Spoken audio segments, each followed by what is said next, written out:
योएल का 2 अध्याय।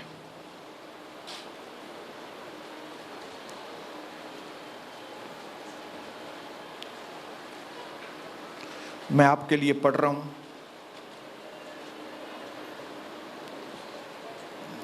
12 वचन से आगे।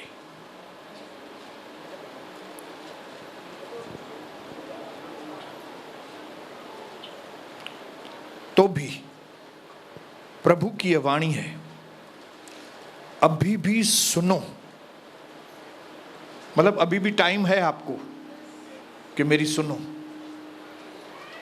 उपवास के साथ रोते पीटते अपने पूरे मन से फिरकर मेरे पास आओ।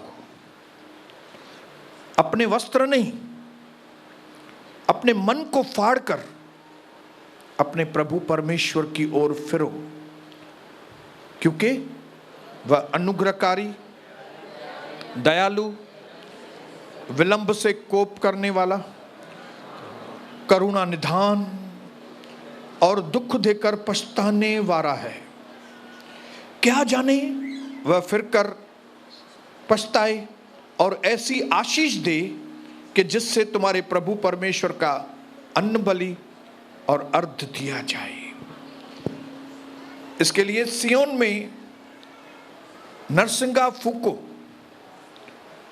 उपवास का दिन ठहराओ, महासभा का प्रचार करो, लोगों को इकट्ठा करो, सभा को पवित्र करो, धर्म विरुद्धों को बुला लो, बच्चों और दूध पियों को भी इकट्ठा करो। दूल्हा अपनी कोठरी से और दुल्हन भी अपने कमरे से बाहर निकल आए। याचक जो प्रभु के टहलुए हैं, वे आंगन और वेदी के बीच में रो रो कर कहें, हे प्रभु अपनी प्रजा पर तरस खा और अपने निज भाग की नामधराई न होने दे। न अन्य जातियां उसकी उपमा देने पाए। जाति जाति के लोग आपस में क्यों कहने पाए कि उनका परमेश्वर कहां रहा। अगर ये अध्याय घर में जाके धीरे धीरे पढ़ेंगे तो आज आपको परमेश्वर का दिल कैसा है मालूम पड़ेगा। आपको मालूम है, जब आप बात करते हो तो आपके दिल की सुगंध आपके शब्दों में आती है। अगर आपके दिल में सुगंध है तो आपके शब्दों में आएगी, और अगर आपके दिल में दुर्गंध है वो भी आपके शब्दों में आएगी। जब कभी परमेश्वर के वचन को सुनो, परमेश्वर की नीयत को अपने लिए जान लो। यहां पे प्रभु इंस्ट्रक्शन दे रहा है, लोगों को इकट्ठा करो बोलते।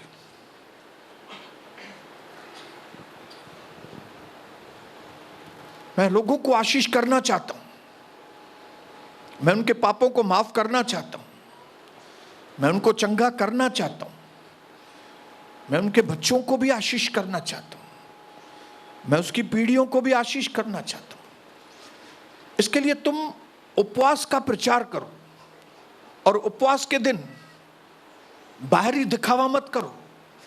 कपड़े फाड़ के ना आओ। कपड़े फाड़ना मतलब बाहरी दिखावा।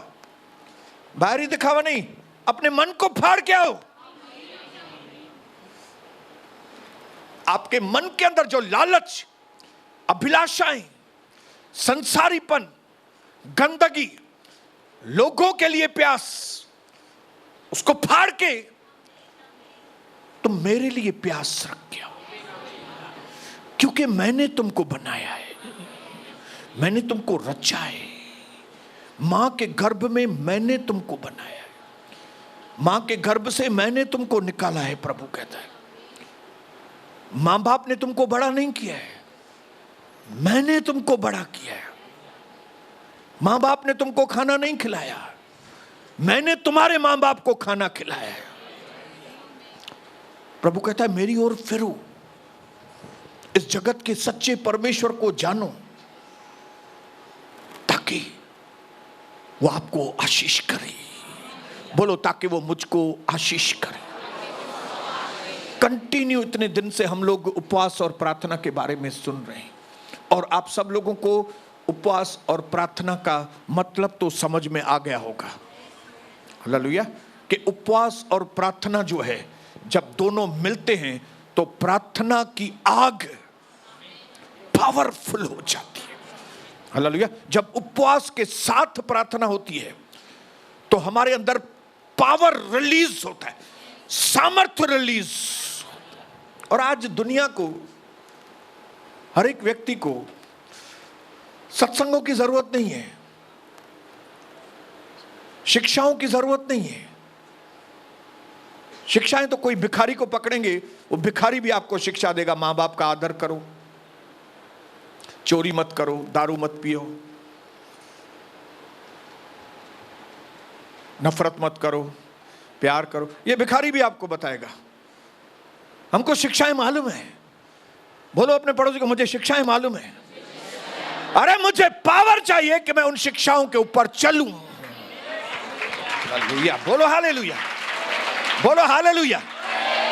शिक्षाएं मालूम है मुझे, पावर चाहिए। दुनिया को क्या चाहिए? हमको क्या चाहिए? सही रास्ता मालूम है हमको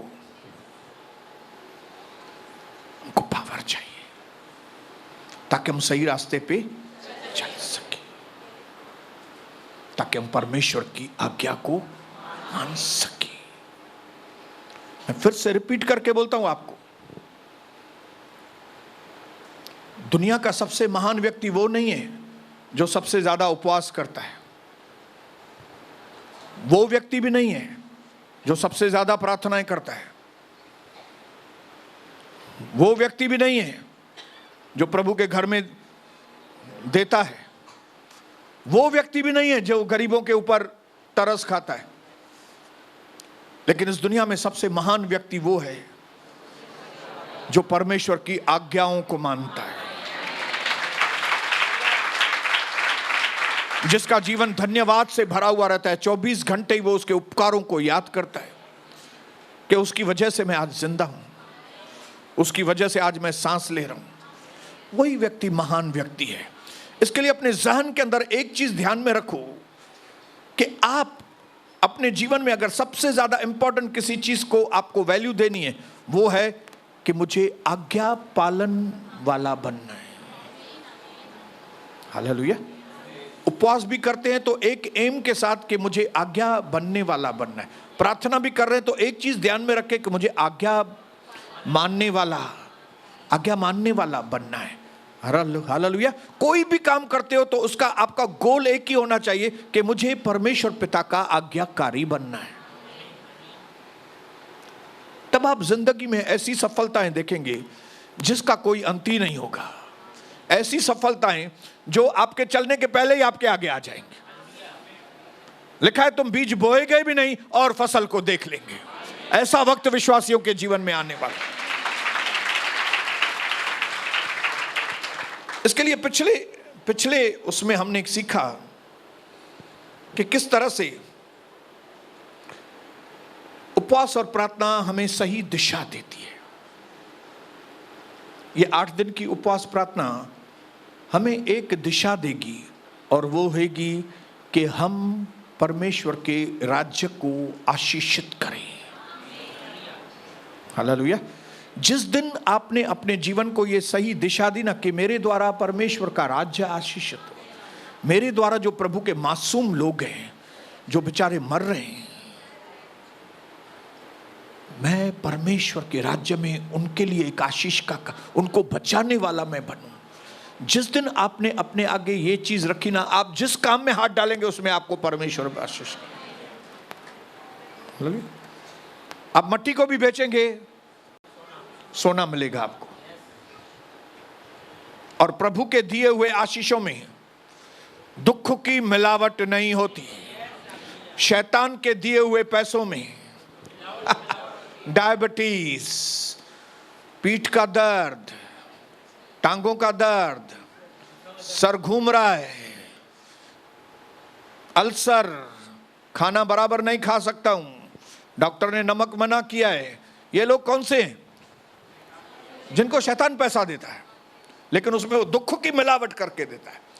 लेकिन जब प्रभु हमको ब्लेसिंग करता है तो उसमें दुख की मिलावट नहीं। हालेलुया। और ये उपवास और प्रार्थना खास इसके लिए है कि हम परमेश्वर की ब्लेसिंग पाएं, पैसा वैसा नहीं।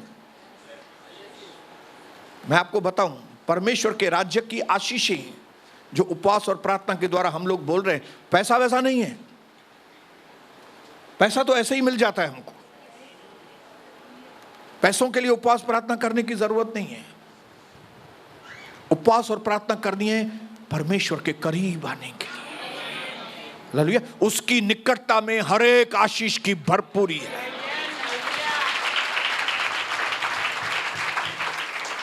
इसके लिए जब कभी आप उपवास रखो, आपके आगे एक एम और एक गोल होना चाहिए। हर वो उपवास प्रार्थना जिसके आगे कोई एम नहीं है, जिसके आगे कोई गोल नहीं है, वो उपवास प्रार्थना व्यर्थ और टाइम पास। ये उपवास प्रार्थना जो हमने रखी थी, वो रखी थी खास परमेश्वर का राज्य आशीषित। और वो भी परमेश्वर का राज्य किसके द्वारा आशीषित? मेरे द्वारा आशीषित। हालेलुया। और अभी आज आखिरी दिन है। आप बोलेंगे कैसे मालूम पड़ेगा ब्रदर कि उपवास और प्रार्थना पावर लेके आती है? पूरा होने तो दो, 8 दिन पूरे होने तो दो। हालेलुया। अगर आपने इन 8 दिनों को ट्रुथफुली और फेथफुली आपने उपवास और प्रार्थनाएं की हैं, तो इन 8 दिनों के बाद आपकी आशीषें रुकने वाली नहीं है। आपके ऊपर आशीषें रुकने वाली नहीं है।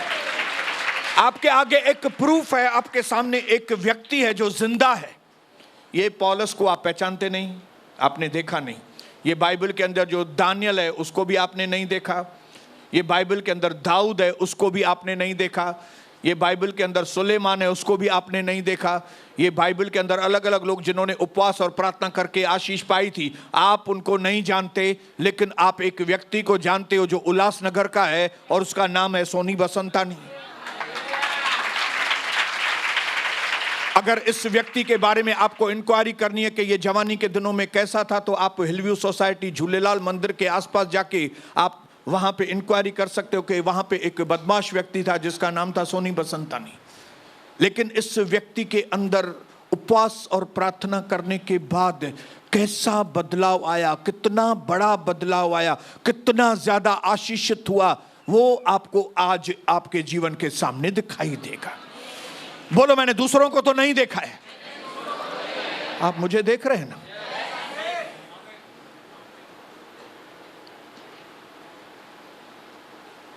और मुझे मालूम है ये 8 दिन आज पूरे हो रहे हैं।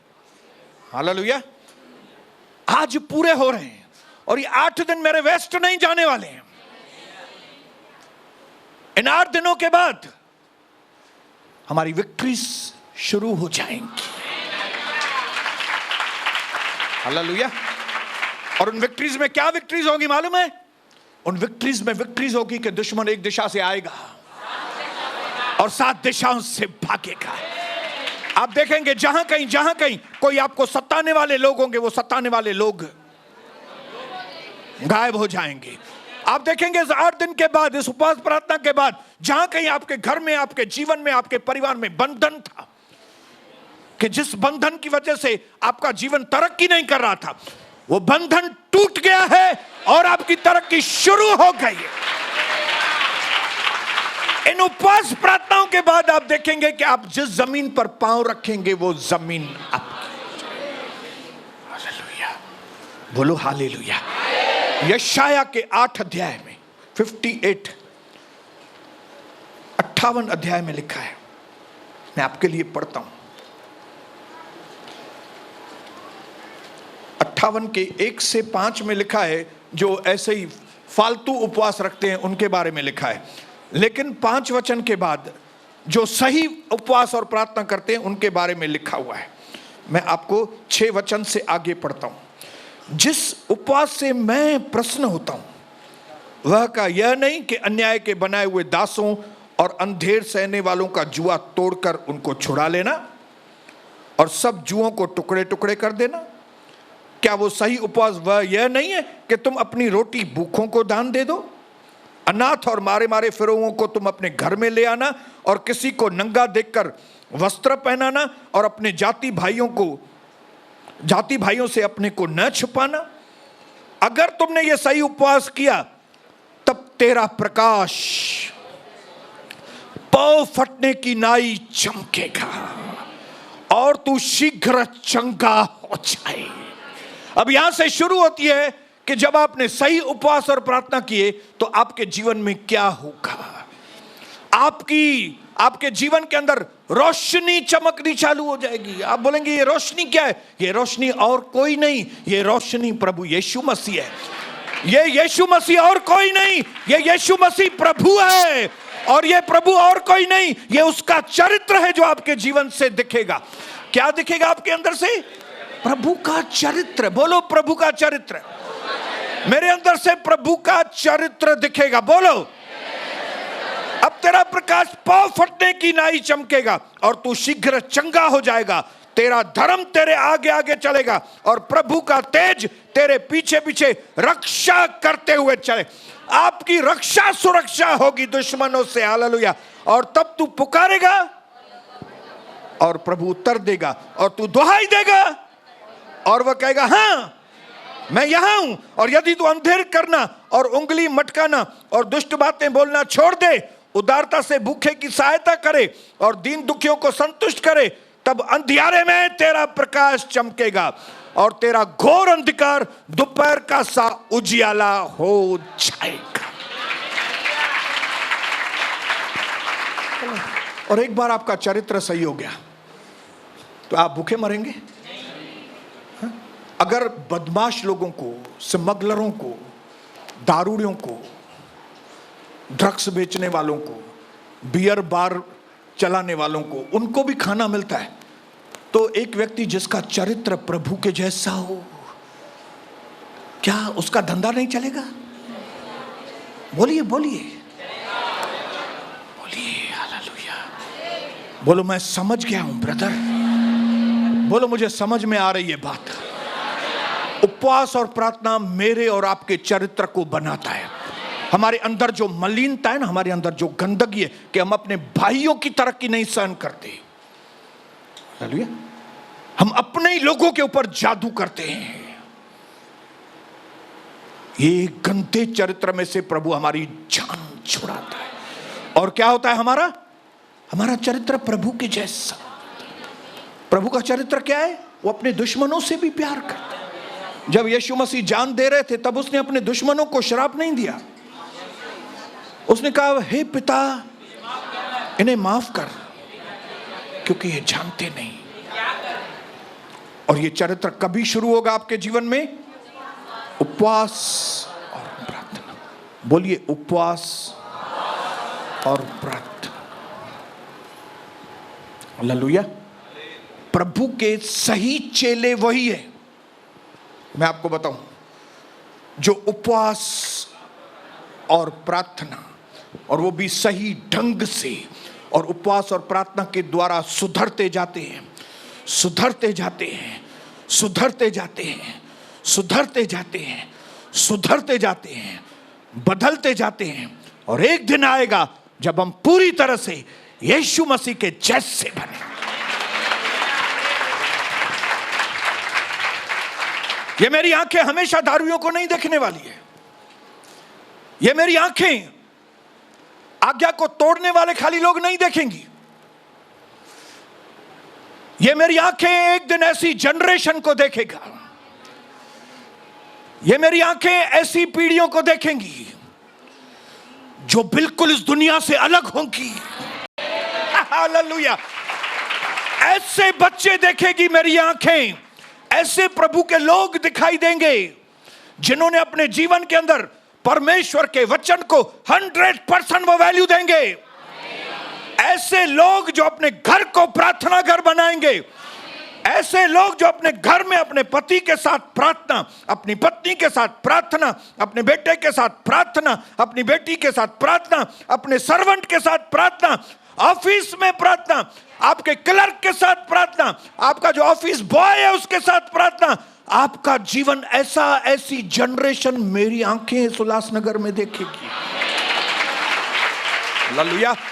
ये आंखें, इन आंखों ने आज्ञा तोड़ने वाले बहुत सारे लोग उल्लासनगर में देखे हैं, लेकिन हमेशा ये सीन नहीं रहेगा। ये पिक्चर हमेशा ऐसी नहीं रहेगी। ये पिक्चर में टर्न आएगा। बोलिए, ये पिक्चर में टर्न आएगा। क्या होगा ये पिक्चर में? कौन सा टर्न आएगा?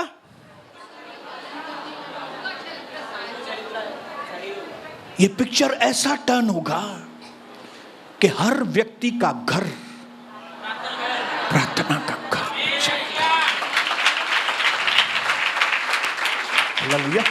आप उठते बैठते चलते फिरते अपने आप को भी, अपने बच्चों को भी, अपने लोगों को भी एक ही चीज सिखाएंगे कि पहले भी यही चाबी था आशीष का, आज भी यही चाबी है, आने वाले समय में भी यही चाबी रहेगा, और वो है उपवास और प्रार्थना।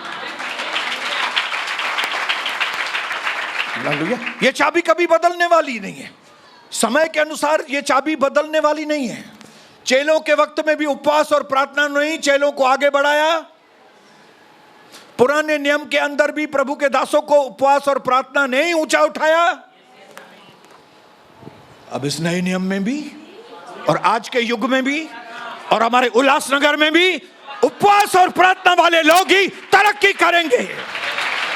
हालेलुया। मेरी उम्मीद कभी मरने वाली नहीं है। मैंने बहुत सारे लोग देखे जिन्होंने परमेश्वर के वचन की धज्जियां उड़ाई है, लेकिन उसके बाद भी मैं निराश नहीं हूं। मैंने अपनी मेहनत जारी रखी है, क्योंकि प्रभु ने मुझे बताया है मैं ऐसी जनरेशन तुमको दूंगा सोनी, मैं ऐसे बच्चे, ऐसी टीम में तुमको दूंगा जिनके जीवन में एक ही एम रहेगा कि मेरे द्वारा परमेश्वर का मकसद पूरा हो। हालेलुया। वो जनरेशन और किधर नहीं, यहां पे बैठी हुई है। ये जनरेशन आप जैसे हैं अभी पहले जैसे नहीं रहेंगे। बोलो अपने पड़ोसी को, आप जैसे बैठे हैं वैसे नहीं रहेंगे अभी। हालेलुया। आप छोटे हैं बड़े हैं कौन से भी देखें, आप प्रार्थना के योद्धा बनने वाले हैं। बोलो हालेलुया। बोलो हालेलुया। बोलिए हालेलुया। एस्तर भली बड़ी रानी थी, फिर भी उपवास और प्रार्थना करती थी। दाऊद इतना बड़ा राजा, उपवास और प्रार्थना करता था। सुलेमान सबसे अमीर राजा, उपवास और प्रार्थना कर रहा था। दानियल बेबीलोन का गवर्नर, उपवास और प्रार्थना कर रहा था। मरियम मगदलिनी एक वेश्या, लेकिन उपवास और प्रार्थना कर रही। मरियम एक साधारण औरत, लेकिन उपवास और प्रार्थना कर रही है। दानियल, शद्रक, मेशक, अबेदनेगो आग में भी जाने के लिए तैयार थे। ये लोग क्या करते थे? उपवास और प्रार्थना करते थे। इतने सारे लोगों की लिस्ट है, बड़ा हो या छोटा हो, पतला हो या मोटा हो, कोई भी व्यक्ति हो, इन्होंने उपवास और प्रार्थनाएं की है। अब हमारी बारी है। बोलो अब मेरी बारी है। शद्रक, मेशक, अबेदनेगो के बाद अपना नाम लीजिए। बोलो अभी मेरी बारी है। दानियल के, दाऊद के बाद अब मेरी बारी है। बोलो पतरस, पौल, यूहन्ना के बाद अब मेरी बारी है। बोलो अब मेरी बारी है उपवास और प्रार्थना करने की। हालेलुया। जैसे दुनिया जीती है वैसे मैं नहीं जीऊंगा। दुनिया भुगत रही है। आपको खाली फेसबुक पे उनका नकली रूप मालूम पड़ता होगा। ये इधर गई है घूमने, वो उधर घूमने गया है और एंजॉय कर रहा है। नकली रूप है, उसका असली रूप उनका घर में देखो आप। हालेलुया। बोलो हालेलुया। इस उल्लासनगर के नक्शे को बदलने की जिम्मेदारी परमेश्वर ने आपके और मेरे ऊपर दी। हालेलुया। और इस उल्लासनगर का नक्शा बदलना ही पड़ेगा। और बोलिए उल्लासनगर को बदलना ही पड़ेगा।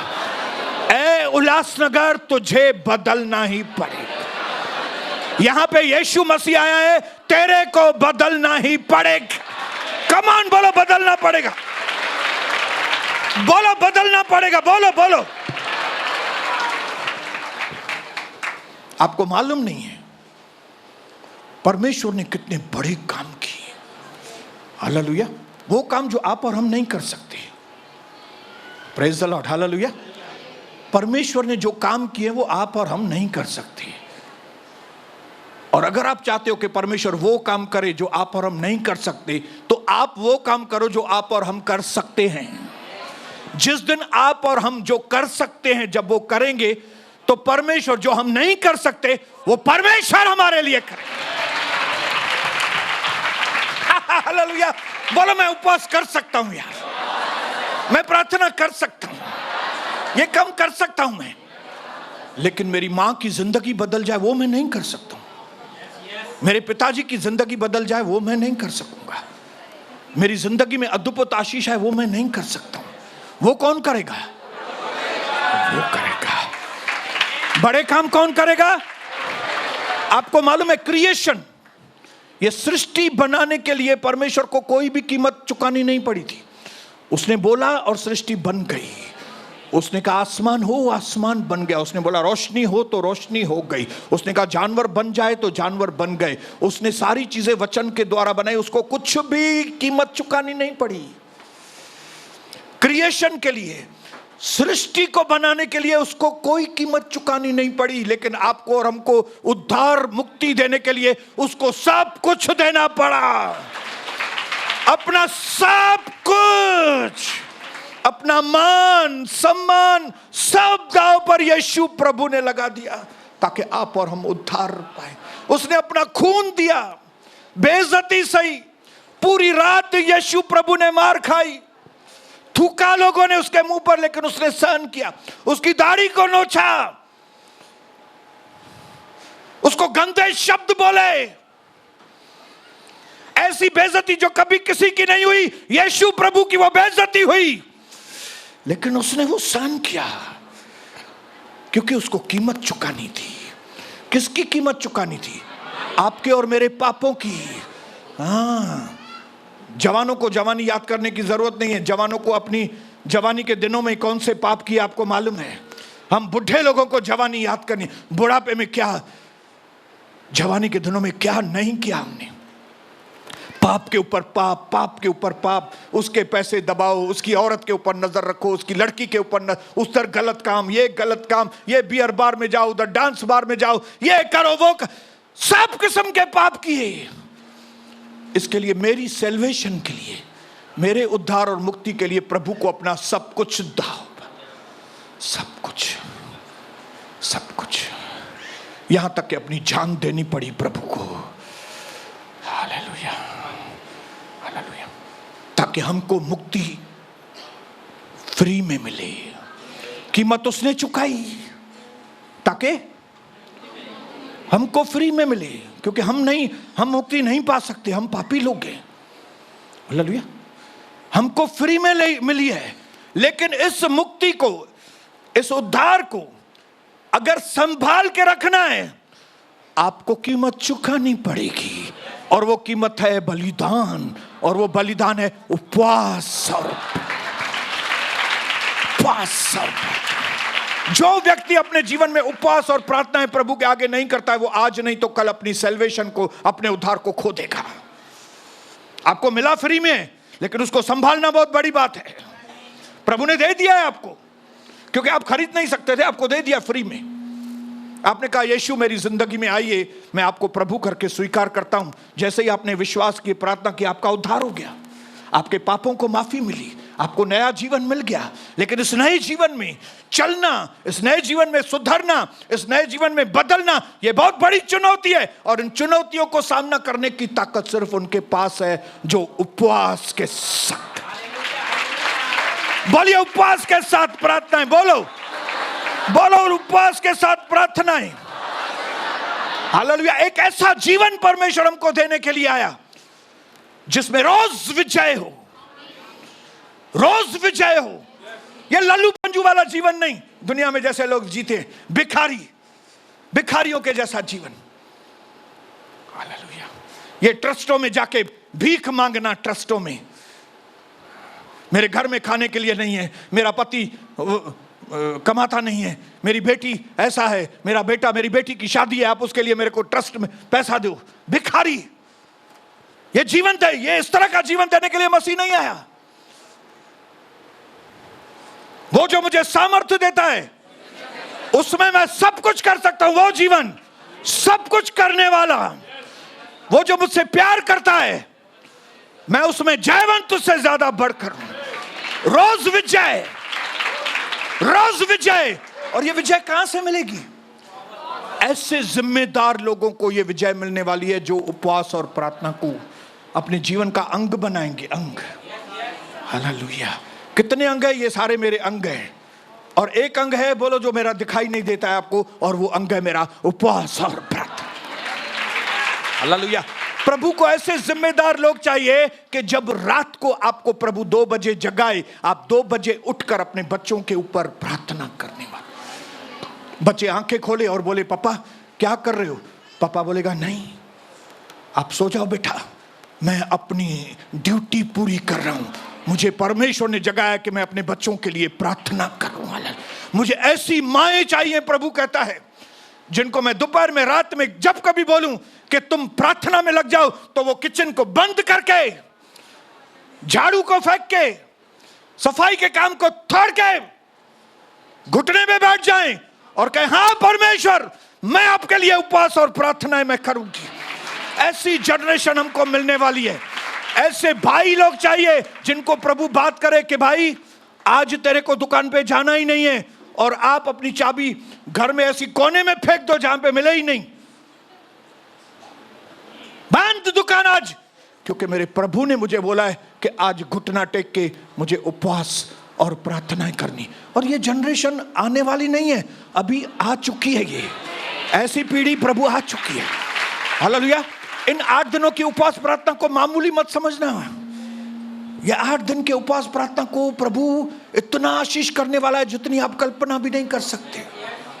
हालेलुया। ये उपवास और प्रार्थना 8 दिन की आपके अंदर इतना पावर, इतने छुटकारे आपके अंदर देगी कि आप एक आदमी 10 लोगों का काम कर सकेंगे। एक व्यक्ति 10 लोगों का, 1 मैन आर्मी बनेंगे आप। उपवास और प्रार्थना करने वाले के ऊपर इतना अभिषेक आता है, इतना तेल आता है कि उस व्यक्ति को कोई पकड़ नहीं सकता। आपको मालूम है, अगर बॉडी के ऊपर तेल लगाओ, कोई भी उसको पकड़ नहीं सकेगा। अरे खसक गया, अरे मैंने पकड़ा लेकिन खसक गया। अरे खसक क्यों गया? क्योंकि तेल लगा हुआ है। हालेलुया। बोलो तेल। ये तेल किधर से आता है? ये पवित्र आत्मा का तेल आता है उनके ऊपर जो उपवास और प्रार्थनाएं करते हैं। वो सारी कलीसियाएं जो सही तरीके से उपवास और प्रार्थना करती हैं, उनका सारा चर्च तेल से भरा रहता है। हालेलुया। और क्योंकि उनकी कलीसिया तेल से भरी रहती है, इसके लिए उनको डांस, स्किट, गेस्ट स्पीकर, वो पावरफुल पास्टर है, ये सब चीजों की जरूरत ही नहीं पड़ती। स्किट की जरूरत नहीं है, डांसिंग की, बाहर के स्पीकर की, चाय कॉफी की। क्यों? क्योंकि हमारे पास तेल है। हमारे पास तेल नहीं। जहां पे होली स्पिरिट नहीं है, वहां पे लोगों को पकड़ने के लिए उनको डांस शो, स्किट, ये नाटक, आज ये है, आज वो वर्शिप वाले आए हैं, आज वो वर्शिप करेंगे, आइए आइए आइए, उनको पकड़ के रखना पड़ता है। हमको पकड़ने की जरूरत नहीं है। इनके ऊपर तेल छिड़को, वो पकड़ में आ जाते हैं। उपवास और प्रार्थना करो, तेल आएगा। तेल तेल तेल, बोलो तेल तेल तेल। जिनके जीवन में उपवास और प्रार्थना है, उनके घर में तेल है। और ये तेल मामूली तेल नहीं, ये पवित्र आत्मा का तेल है। और मैं चाहता हूं कि जैसे आज यहां से वापस जाएं, ओ रियाला पाशकर, यहां से जाए। मैं आपको बताऊं, सब लोग चंगे हो गए। यहाँ जो भी लोग आए सब चंगे हो गए। ये उसके ऊपर हाथ रख के प्रार्थना करने की जरूरत नहीं है। शैतानों को रख के हाथ भगाने की, निकल निकल निकल निकल निकल, वो निकल गया है। उपवास और प्रार्थना ने इतना सामर्थ्य यहाँ पे दिया है लोगों के अंदर कि हम सब आजाद हो चुके हैं। अब जाके क्या करना है? खाली अब जाके विश्वास की एक्सरसाइज करनी है। अब जाके क्या करना है? किंगडम के लिए सोचना है। अब ये सोचना है, प्रभु मैं आगे क्या करूं? परमेश्वर अब मैं कल क्या करूं? प्रभु अब मैं परसों क्या करूं? नरसों क्या करूं? ये क्या करूं? जब आप ये परमेश्वर से पूछेंगे ना, तो बाकी की सारी वस्तुएं, रोटी, कपड़ा, मकान, धंधे, ग्राहक आपके पीछे दौड़ने वो चले आए। हालेलुया। आपको ग्राहकों को फोन करने की जरूरत नहीं पड़ेगी, मेरे से माल लो, मेरा माल बहुत अच्छा है, ठेंगा जाओ मत लो। आप जैसा उनको बोलेंगे मत लो, वो बोलेगा नहीं मेरे को आपसे ही लेने का है। हालेलुया। मेरे को आपका ही केबल चाहिए, मेरे को आपका ही बाबा सूट चाहिए, मुझे आपका ही केबल लगाना है, मुझे आपका ही स्टील का बर्तन चाहिए, मुझे आपका ही साड़ी चाहिए। ये साड़ी का व्यापारी बैठा है, वो इलेक्ट्रॉनिक का व्यापारी बैठा हुआ है, वो ऑटो रिक्शा छोड़ के अभी देखो आपका परमेश्वर कैसे दरवाजा खोलता है, बड़ी बड़ी डील्स कैसे होती है। ये इसके लिए नहीं कि आप बहुत होशियार रहे हो, आप होशियार नहीं है, आपने उपवास और प्रार्थना करके परमेश्वर की करीबी पाई है, आप प्रभु के करीब आ गए हैं। जो प्रभु के करीब आएंगे उनका कटोरा उमड़ेगा, निश्चय भलाई और करुणा जीवन भर उसके साथ साथ बनी रहेगी, और मैं यहोवा के धाम में सर्वदा वास करूंगा। आमीन। जोरदार तालियों के साथ।